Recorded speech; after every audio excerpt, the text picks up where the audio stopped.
믿었던 사람에게 상처를 받았을 때라는 제목으로 말씀을 나누고자 합니다. 한번 따라해 보세요. 믿었던 사람에게 상처를 받았을 때.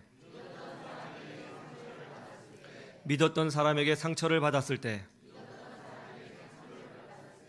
어떤 식당에 들어갔더니 이런 문구가 있더라고요. 돈을 잃으면 조금 잃은 것이고, 명예를 잃으면 많이 잃은 것이고, 건강을 잃으면 전부를 잃은 것이다. 건강이 정말 중요하죠. 저희 어머니께서 중풍으로 쓰러지셨는데 그때 제가 건강이 얼마나 중요하냐 하는 것을 온몸으로 깨달았습니다. 건강을 잃으면 물질도 잃고요, 건강을 잃으면 명예도 잃고요, 건강을 잃으면 삶도 잃어버리게 됩니다. 건강을 잘 지켜야 됩니다. 저는 바라기는 우리 사랑하는 교우들은 항상 건강했으면 좋겠어요. 그러면 마음의 건강은 어떻습니까? 오늘날에는 마음의 건강이 얼마나 중요하냐 하는 것을 배우고 깨닫는 시대인 것 같습니다. 마음의 건강을 잃어버리면 육신의 건강 잃어버립니다. 마음의 건강을 잃어버리면요, 자기뿐만이 아니라 가족들에게도 씻을 수 없는 고통을 안겨주게 됩니다. 그러면 우리는 언제 마음의 건강을 잃어버립니까? 돈을 잃으면요, 제가 아는 분이 얼마 전에 보이스피싱을 당했어요. 1,000만 원을 날렸답니다. 처음에는 억울해서 잠이 오지 않더라는 거예요. 그런데 말이죠, 시간이 지나면서 이런 생각이 들더랍니다. 그래, 이 정도로 다행이다. 내가 인생의 수업료를 지불한 거야. 그래, 이 정도면 다행이지 뭐. 그러면서 마음의 안정이 되돌아오더라는 거예요. 돈을 잃으면 처음에는 마음이 많이 힘듭니다. 그렇지만 시간이 가면 회복이 됩니다. 그럼 건강을 잃으면요, 건강을 잃어도 마음의 아픔이 옵니다. 그런데 그게 그렇게 오래 가진 않아요. 제 친구 목사님 사모님이 유방암에 걸렸어요. 처음에는 눈물이 펑펑 나더래요. 그런데 말이죠, 믿음의 사람은 달라요. 기도를 하면 할수록 이런 생각이 들더랍니다. 하나님께 맡겨야겠다. 하나님의 뜻이 있겠지. 하나님께서 인도해 주시겠지. 마음의 평안이 찾아오더래요. 병원에 갔는데 사모님이 너무나 의연하니까 의사가 묻더랍니다. 혹시 교회 다니시냐고. 건강을 잃어도 마음의 상처가 오지만 회복됩니다. 얼마 전에 오랫동안 알고 지냈던 한 집사님을 만났습니다. 그 집사님은 교회 안에서 건축하는 한 장로님을 알게 되었습니다. 이분이 처음에 그 교회에 등록했는데 이 장로님이 너무너무 잘해줬어요. 정말 형제처럼 지냈습니다. 얼마나 이 장로님이 잘 섬겨주고 도와주는지 이 집사님이 그때 생각하기를 하나님이 보내주신 천사인가 보다, 그렇게 생각을 했답니다. 그 장로님하고 지날 때 형제처럼 지냈고 큰 형님처럼 섬겼습니다. 가정에 중요한 일이 있을 때마다 장로님하고 상의했어요. 조언도 많이 들었습니다. 그런데 그 장로님이 사업을 한다고 돈을 좀 빌려달래요. 그 돈을 빌려줄 때 못 받아도 좋다, 그런 마음으로 빌려줬답니다. 그런데 이 장로님이 사기를 치고 도망갔습니다. 돈이 문제가 아니었습니다. 자신이 인격적으로 속았다는 점에서, 배신당했다는 점에서 너무나 힘들고 아팠답니다. 20년이 지났지만 지금도 그때 일을 생각하면 너무나 화가 나서 자다가 벌떡 일어난다고 합니다. 시간이 지나도 잊혀지지 않습니다. 이분 한동안 교회 다니지 못했습니다. 사람의 마음은 언제 건강을 잃을까? 사람들에게 배신당할 때 마음의 건강을 잃습니다. 죄 중에서 어떤 죄가 제일 큰 죄냐? 여러 가지 죄가 있죠. 간음죄도 있고 또 폭행죄도 있고 도적질도 있는데 성경은 배신죄가 가장 큰 죄라고 말씀하고 있습니다. 가룟 유다는 예수님을 배신했습니다. 성경은 그를 가장 큰 죄인으로 묘사하고 있습니다. 오늘 본문에 보면 아브라함이 믿었던 가족에게서 상처를 받는 부분이 나옵니다. 하나님께서 축복해 주셔서 아브라함이 거부가 되었습니다. 가축이 많아졌습니다. 그리고 아브라함이 사랑했던 조카 롯도 거부가 되어서 가축이 많아졌습니다. 그런데 거부가 되었기 때문에, 돈이 생겼기 때문에 문제가 발생하기 시작했습니다. 아브라함을 섬기던 목자들과 조카 롯을 섬기던 목자들이 서로 좋은 목초지를 차지하기 위해서 자주 다투는 일이 발생하게 된 거예요. 가난했을 때는 아무런 문제가 없었습니다. 돈이 생기니까 이런 문제가 생긴 거죠. 우리도 마찬가지예요. 돈 때문에 부모 자식이 틀어집니다. 돈이 있기 때문에 형제들 사이가 원수 관계가 됩니다. 그때 아브라함이 조카 롯을 불러서 이렇게 얘기했습니다. 너와 나는 한 혈육이 아니냐? 우리가 이렇게 돈 때문에 싸우는 것이 얼마나 부끄러운 일이냐? 이제 우리가 서로의 지경을 정하자. 네가 먼저 좋은 땅을 선택해라. 네가 좌하면 나는 우하고, 네가 우하면 내가 좌하리라. 여러분, 삼촌이 이렇게 나오면 조카는 어떻게 반응해야 되는 거예요? 삼촌, 아닙니다. 삼촌이 먼저 선택하십시오. 저는 삼촌 덕분에 이렇게 잘 살게 된 것 아닙니까? 먼저 선택하세요. 제가 나중에 하겠습니다. 이렇게 해야죠. 그런데 아브라함의 조카 롯이 어떻게 했어요? 아브라함의 말이 끝나기도 전에 눈을 들어서 좋은 곳을 선택했다는 거죠. 눈을 돌아보니까 소돔과 고모라 땅이 너무나 아름다워 보여요. 물이 많습니다. 목초지가 너무나 풍요로워 보입니다. 중동 지역에서 물이 많다는 것은 대단한 거거든요. 그 조카 롯이 소돔과 고모라 땅, 물이 많은, 풀이 많은 땅을 먼저 선택했습니다. 아브라함은 어쩔 수 없이 물이 없는 광야로 가야 했습니다. 아브라함은 땅을 잃어버린 게 아니고 사실은 혈육인 조카 롯을 잃어버린 것이죠. 믿었던 사람에게 이런 상처를 받을 때가 있습니다.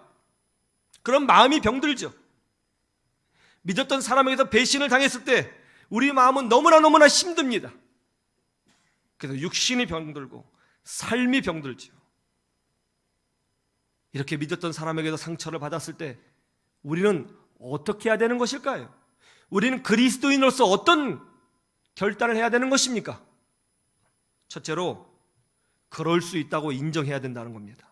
한번 따라해 보세요. 그럴 수 있다고 인정하라. 아니, 어떻게 그 사람이 나를 배신할 수가 있어? 어떻게 이런 일이 있을 수 있어? 이런 마음을 가지면 더 힘들어지는 거예요. 이런 일은 절대로 일어날 수 없어. 이렇게 생각을 하게 되면 나만 당한 것 같고 나만 억울한 것 같거든요. 나만 억울하다고 생각이 들면 그 마음은 더 깊이 병듭니다. 아니, 어떻게 이런 일이 있을 수 있어? 이게 아니라 우리는 이럴 수도 있다. 인정해야 됩니다. 그래야 마음의 상처에 사로잡히지 않고 상처를 극복하고 더 복된 길로 전진할 수 있는 거예요. 예수님도 배신을 당했잖아요. 하나님의 아들이신 예수님이 배신을 당했어요. 3년 반 동안 제자들을 생명 다해 아끼시고 가르치시고 품어주시고 이끌어 주셨어요. 그런데 어때요? 가룟 유다가 예수님을 은 30에 오늘날로 말하면 돈 100만 원에 팔아버렸어요. 이 얼마나 기가 막힌 일이에요. 우리가 이제 캄보디아로 단기 선교를 가게 될 것입니다. 단기 선교를 가면 현지인들과 일주일간 먹고 자고 같이 생활하게 됩니다. 그러면 아주 짧은 기간이지만 사랑이 이루어지고 영적인 우정이 깊어집니다. 그리고 한국으로 돌아올 때가 되면 이 헤어짐이 얼마나 아프고 슬픈지, 아쉬운지 눈물이 나요. 현지 청년들은 눈물을 흘리면서 우리를 보내줍니다. 그리고 우리 청년들도 막 울면서 헤어져요. 아니, 고작 일주일 같이 지냈는데 이렇게 눈물이 나고 아쉬워요. 그런데 3년 반 동안 같이 먹고 자고 가르치고 보호해줬어요. 근데 그 제자가 배신했어요. 예수님 얼마나 아프셨을까요? 하나님의 아들이신 예수님도 배신을 당했습니다. 예수님뿐인 줄 아세요? 다윗도 배신을 경험했어요. 다윗이 가장 아끼는 아들이 압살롬이었습니다. 다윗은 어디를 가든지 아들 압살롬을 자랑했습니다. 앞으로 이 나라를 이끌어갈 리더는 압살롬이라고 생각을 했어요. 압살롬에게는 아주 특별한 리더십이 있었고 재능이 있었고 외모도 잘생겼습니다. 똑똑했습니다. 다윗은 그런 압살롬을 아꼈고 특별하게 대우해 줬어요. 그런데 압살롬이 아버지를 미워하기 시작했습니다. 그리고 아버지의 사랑을 의심했습니다. 그는 거리에 나가 백성들의 마음을 훔쳤습니다. 그리고 자기 신복을 세우고 아버지 몰래 군대를 양성하기 시작했습니다. 그리고 혁명을 일으켜서 아버지 다윗을 죽이려고 했습니다. 그리고 본인이 왕이 되려고 했습니다. 다윗은 갑작스러운 일에 준비하지 못하고 한밤중에 도망쳐야 했습니다.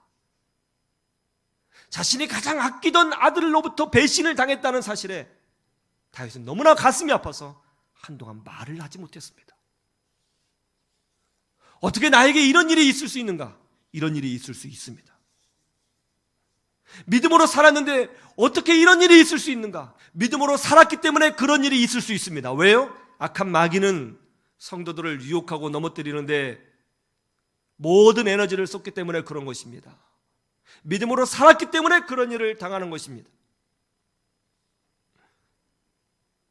어떻게 나에게 이런 일이 있을 수 있느냐? 이런 생각을 가지면 억울해지는 거예요. 그런 일이 있을 수 있어요. 모든 믿음의 사람들이 항상 그런 고난을 경험했어요. 모세도 배신을 경험했고요, 사도 바울도 배신을 경험했고요, 아브라함도 배신을 경험했고요, 심지어 예수님도 배신을 경험했습니다. 이런 일이 있을 수 있습니다. 혹시 여러분 가운데 믿었던 사람에게서 상처를 받으신 분이 계십니까? 어떻게 이런 일이 있을 수 있는가? 이렇게 여기지 마시고 그런 일이 충분히 있을 수 있다고 인정하십시오. 그리고 하나님께 맡기십시오. 인내하십시오. 믿음으로 전진하십시오. 그러면 회복시켜 주시는 주의 은혜를 누리게 될 줄로 믿습니다. 두 번째, 그것이 또 다른 은혜임을 확신해야 된다는 겁니다. 한번 따라해 보세요. 그것이 또 다른 은혜임을 확신하라. 이게 무슨 말이에요? 네덜란드 사람에게 가장 힘든 자연 환경은 강한 바람이었습니다. 바람 때문에 농사도 힘들고 바람 때문에 생활도 힘들었습니다. 그때 어느 누군가가 풍차를 만들었어요. 바람이 불면 불수록 풍차는 더 세게 돌아갔고 그 기술력을 바탕으로 더 많은 소득을 올리게 되었습니다. 아픔이 축복이 된 겁니다. 생각해 보세요. 만약 아브라함과 롯의 갈등이 없었다면 어떤 일이 일어났을까요? 만약 롯이 먼저 소돔과 고모라 땅을 선택하지 않았다면 어떤 일이 일어났을까요? 어쩌면 아브라함이 소돔과 고모라 땅을 선택했을 것입니다. 왜냐하면 물이 많은 땅이거든요. 누가 보기에도 한눈에 좋은 땅이거든요. 풀이 많아요. 당연히 거기 가야죠. 그런데 소돔과 고모라 땅 어떤 땅입니까? 하나님의 앞에 심판받을 땅입니다. 죄악의 땅입니다. 거기 가면 안 돼요. 거기 가면 큰일 납니다. 그런데 이 사건을 통해서 하나님이 아브라함의 발걸음을 막으신 겁니다. 이게 축복인 거예요. 믿었던 사람에게서 상처를 받았지만 그 아픔이 오히려 아브라함의 발걸음을 보호한 것이죠. 그리고 이 사건 덕분에 오히려 아브라함이 하나님의 앞에 놀라운 은혜와 복을 누리게 됩니다. 배신이라는 바람이 아브라함에게는 축복의 풍차가 된 것입니다. 우리도 마찬가지예요. 믿었던 사람에게서 상처를 받을 수 있습니다. 그런데 그것 때문에 내가 망하는 것이 아니라 그것 때문에 내 발걸음이 보호되고 그것 때문에 내가 하나님의 평강 안에 거하게 되고 그것 때문에 내가 더 복된 길로 돌이킬 수 있는 기회가 될 수 있다는 것이죠. 믿으시기를 주님의 이름으로 축원합니다. 하나님이 이렇게 역사하시는 거예요. 거기 가면 안 돼요. 거기 가면 큰일 나요. 하나님 막으세요. 그러면 사람 때문에 상처를 줘서라도 하나님 막으십니다. 그게 때로는 복이 될 수 있어요. 포드 자동차 회사의 경영 책임자로 있었던 아이오와 코카는 개인적으로 포드 회장과 친구였기 때문에 이 회사의 경영 관리자의 일을 맡을 수가 있었습니다. 근데 이분이 참 경영 능력이 탁월해요. 아이오와 코카가 이 포드 회사를 이끌어갈 때 이 회사는 엄청나게 성장했습니다. 큰 회사가 됐습니다. 그런데 말이죠, 그렇게 친했던 개인적으로 친구였던 이 포드 회장과 아이오와 코카가 아주 작은 일 때문에 감정이 상하게 됐습니다. 트러블이 일어나게 됐습니다. 그 일로 인하여 일방적으로 해고되고 말았습니다. 믿었던 친구인 포드에게서 배신을 당한 느낌이었습니다. 얼마나 속상했는지 그는 그의 자서전에서 그때의 심정을 이렇게 기록하고 있습니다. 그때의 심정을 기록한 거 제가 읽어드릴게요. 한국말로 읽어드립니다. 여러분을 위해서. 이렇게 돼 있어요. 나는 솔직히 복수하고 싶었다. 왜냐하면 내 청춘을 다 바쳐 회사를 살리기 위해 최선을 다해왔기 때문이다. 나는 피와 땀과 모든 것을 바쳤다.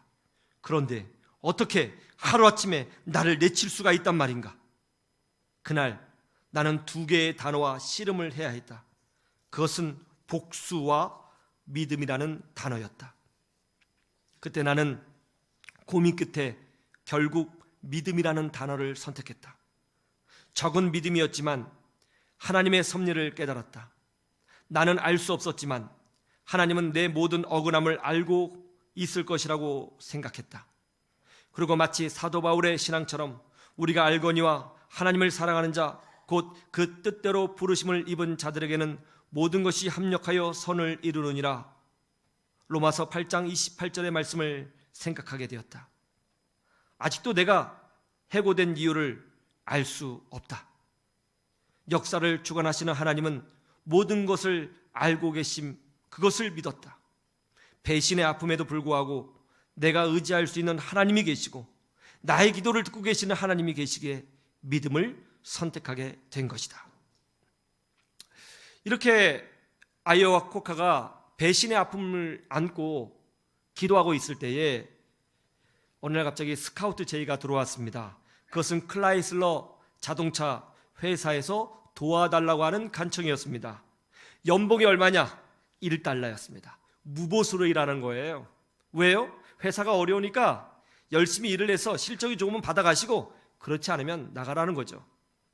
고민하다가 무보수로 일하겠다고 이야기를 했습니다. 그리고 그 회사에 취임하게 되었습니다. 그런데 공교롭게도 그 회사에 취임하는 날 디트로이트 루이 페이스 신문에서 이런 기사가 났어요. 클라이슬러 회사 사상 최대 적자를 내다. 자기가 취임하는 회사가 적자를 내고 망해간다는 거예요. 보통 사람 같으면 아니 내가 이런 망해가는 회사에 들어오다니 난 정말 망했구나 이렇게 절망적으로 생각을 했을 겁니다. 그때 아이오와 코카는 그 신문 기사를 읽고 이렇게 생각했다는 거예요. 이 회사 더 이상 무너뜨릴 데가 없구나. 하나님이 나에게 주신 기회구나. 그리고 감사의 기도를 했답니다. 하나님, 나에게 놀라운 기회를 주셔서 감사합니다. 나에게 도전의 기회를 주셔서 감사합니다. 다시 시작하겠습니다. 최선을 다하겠습니다. 그 후 회사는 어떻게 됐어요? 승승장구했고요. 여러분 잘 아는 대로 세계 최대의 회사가 되었습니다. 그리고 아이오와 코카 이분은 세계에서 탁월한 경영자로 인정받게 되었죠. 믿었던 사람에게서 아픔을 당할 수 있어요. 그래서 후퇴를 경험할 수도 있습니다. 그런데 그것이 축복이 될 수 있습니다. 왜 그래요? 하나님의 뜻대로 부르심을 입은 자들에게는 모든 것이 합력하여 선을 이루기 때문인 것입니다. 이 믿음으로 승리하시기를 주님의 이름으로 축원합니다. 세 번째, 믿음의 눈으로 승리해야 된다는 것입니다. 한번 따라해 보세요. 믿음의 눈으로 승리하라. 오늘 본문에 보면 두 개의 눈이 나옵니다. 10절을 먼저 보시죠. 10절 다 같이 볼까요? 시작. 이에 롯이 눈을 들어 요단 지역을 바라본즉 소알까지 온 땅에 물이 넉넉하니 여호와께서 소돔과 고모라를 멸하시기 전이었으므로 여호와의 동산 같고 애굽 땅과 같았더라. 10절에 보면 롯이 눈을 들어 소돔과 고모라 땅을 봅니다. 눈으로 보니까 너무너무 아름다운 땅이에요. 강남이에요.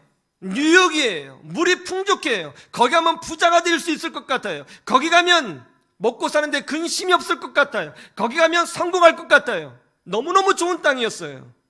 여기서 본 롯의 눈은 무슨 눈이에요? 육신의 눈이죠. 근데 또 다른 눈이 나와요. 14절 함께 볼까요? 시작. 롯이 아브람을 떠난 후에 여호와께서 아브람에게 이르시되 너는 눈을 들어 너 있는 곳에서 북쪽과 남쪽 그리고 동쪽과 서쪽을 바라보라. 롯이 아브라함을 버리고 떠난 후에 하나님이 아브라함을 부르십니다. 그리고 이렇게 말씀하시죠. 너는 눈을 들어 동서남북을 바라보라. 내가 이 땅을 너와 내 자손에게 주리라. 여기서 이 눈은 어떤 눈이에요? 믿음의 눈이죠. 육신의 눈이 아닙니다. 이 믿음의 눈은 뭘 봅니까? 하나님의 약속과 그 약속을 보증해 주시는 하나님을 보는 눈이죠. 우리는 믿었던 사람에게서 배신을 당하거나 상처를 받게 되면 그제서야 깨닫는 게 있습니다. 그게 뭔지 아세요? 사람은 믿을 존재가 아니구나. 하나님만 믿어야겠구나. 그걸 배워요. 아브라함에게 조카 롯은 어떤 존재였을까요? 예? 아브라함에게 있어서 조카 롯은요, 유일한 혈육이에요. 아브라함은 지금 자식이 없습니다. 이 타국에서 믿을 수 있는 사람은 조카 롯밖에 없습니다. 여러분, 인생을 살면서 깨닫는 게 뭐예요? 결국 믿을 사람은 핏줄이야. 가족밖에 없어. 가족만 믿을 수 있는 거야. 그렇게 생각하잖아요. 아브라함도 그렇게 생각한 거예요. 이 먼 타국에서 결국 믿을 사람은 핏줄 아니겠는가? 내 조카밖에 없지. 그렇게 생각했어요. 아브라함의 조카 롯은 아브라함이 믿을 수 있는 마지막 사람이었어요. 그런데 그 혈육이, 그 가족이, 그 핏줄이 아브라함을 배신했습니다. 이제 누구를 믿고 산다는 겁니까? 그때 하나님께서 부르시죠. 아브라함아, 너는 나를 믿고 나만 의지하고 내 약속을 붙잡고 내가 내게 보여주는 곳으로 가라. 내가 영원히 너와 함께하여 주리라. 사람은 너를 배신해도 나는 절대로 너를 배신하지 않을 것이다. 나는 절대로 너를 버리지 않을 것이다. 내가 영원히 너와 함께하여 주리라. 그렇게 말씀하신 거예요. 이 사건을 통해서 아브라함은 사람이 아니라 하나님만을 믿고 사는 것이 무엇인지를 철저하게 배우게 된 것입니다. 하나님은 때때로 우리가 사람이 아니라 하나님을 믿고 의지하도록 하기 위해서 사람에게 상처받도록 허락하실 때가 있습니다. 하나님은 우리가 육신의 눈이 아니라 믿음의 눈으로 살기를 원하시는 것입니다. 사람에게 상처를 받을 때 우리는 아파만 하고 있으면 안 됩니다. 재빨리 눈을 돌려 하나님을 볼 수 있어야 되는 줄로 믿습니다. 세상 친구들은 나를 버리고 배신해도 하나님은 절대로 나를 배신하시지 않습니다. 이것이 인간과 하나님의 차이입니다. 그래서 믿음의 사람들은요, 시간이 지나가면서 사람 때문에 간증거리가 많아지는 게 아니고 하나님 때문에 간증거리가 많아지는 거예요. 여러분, 그렇게 되기를 주님의 이름으로 축원합니다. 찬양과 감사에 대하여 글을 많이 쓰신 케도로스 목사님이 이런 글을 썼습니다. 한 예쁜 여인이 에드나라고 하는 남자와 결혼하게 되었습니다. 결혼 전에는 정말 멋진 남자였습니다. 그런데 결혼 후에 남편은 알코올 중독자가 됐습니다. 술을 마시지 않으면 온전하게 생활할 수 없었습니다. 술을 마시지 않으면 항상 몸이 떨리고 또 밖에 나가지도 못했습니다. 그런데 술을 마시면 고함을 지르고 물건을 던지고 집안을 풍비박산을 만들었습니다. 날마다 그런 일이 있는 거예요. 그런 남편에게서 배신감을 느꼈습니다. 자기 인생이 남편 때문에 완전히 망가졌다고 생각했습니다. 자기 인생에 희망이 없다고 생각했어요. 그때 남편이 술 먹고 사고를 쳐서 감옥에 들어가게 됐거든요. 그때 이혼하려고 했습니다. 이 인간과 살아봐야 희망이 없다. 끝내야 된다. 끝내자. 그러던 어느 날 아내가 목사님의 말씀을 통해서 큰 은혜를 경험하게 됐습니다. 여러분, 신앙생활의 핵심은 감사입니다. 먼저 감사하시기를 바랍니다. 그 말씀의 은혜를 받았어요. 그래서 집에 돌아가 곰곰이 생각하면서 하나님 앞에 감사할 것이 뭔가 적어보고 그걸 놓고 기도하기 시작했습니다. 하나님, 가정을 주셔서 감사합니다. 자녀들을 주셔서 감사합니다. 건강을 주셔서 감사합니다. 그래도 먹고 살 수 있는 생업을 주셔서 감사합니다. 그리고 제게 믿음을 주셔서 감사하고 좋은 목사님과 좋은 교회 주셔서 감사합니다. 또 이렇게 기도할 수 있는 힘을 주셔서 감사하고 예수님 믿고 제사함 받아 하나님의 자녀가 된 것에 감사하고 또 오늘도 이렇게 하루 살아갈 수 있음에 감사합니다. 그렇게 기도하는데 문득 이런 생각이 들었어요. 하나님이 나에게 주신 것이 이렇게 많은데 난 그동안 그것을 보지 못하고 원망하고 불평만 했구나. 나도 문제가 많은 사람이었구나. 이걸 깨닫게 됩니다. 그때 하나님 앞에 다시 엎드려 기도하기 시작했습니다. 하나님, 저에게는 잘못이 없고 남편에게만 문제가 있다고 생각했었습니다. 그런데 믿음의 사람인 제가 먼저 사랑하고 인내하지 못했습니다. 제 남편을 사랑해야 하는데 그러지 못하고 미워했습니다. 남편을 버리고 싶었습니다. 그런 저를 용서해 주십시오. 제 남편을 통해서 제 자신을 보게 하신 주님 감사합니다. 사랑하는 남편도 이제 예수님을 영접하고 하나님의 자녀가 될 수 있도록 그리스도의 보혈로 덮어 주시옵소서. 그러기도 했습니다. 그런데 정말 얼마 지나지 않아서 기적이 일어나기 시작했습니다. 남편이 15년간 알코올 중독자의 생활을 청산하고 싶다고 하면서 재활치료에 들어갔습니다. 그리고 또 얼마 지나지 않아 남편이 교회 다니기 시작했고 예수님을 영접했고 교회의 집사가 되었고 온 가족이 예수 믿는 믿음의 가정이 되었다는 것입니다. 여러분, 하나님은 절대로 우리를 배신하지 않습니다. 하나님은 내가 아무리 부족해도 문제가 있어도 나와 함께 하시고 죄가 있어도 나와 함께 하시고 무능력해도 나와 함께 하여 주시는 줄로 믿습니다. 내 인생의 보증이 되시는 줄로 믿습니다. 끝까지 동행하여 주시는 줄로 믿습니다. 믿었던 사람에게서 상처를 받았을 때 우리는요 하나님을 볼 수 있어야 되는 것입니다. 그리고 하나님께 감사해야 되는 것입니다. 하나님과 동행하기를 원해야 되는 것입니다. 그리고 믿음으로 살아야 되는 것입니다. 그럴 때에 내가 잃었던 모든 것을 놀랍게 회복하시고 내 이상으로 축복하시고 새로움을 던져주시는 하나님의 은혜와 복을 누리게 되는 것입니다. 여러분 그렇게 되시기를 주님의 이름으로 축원합니다.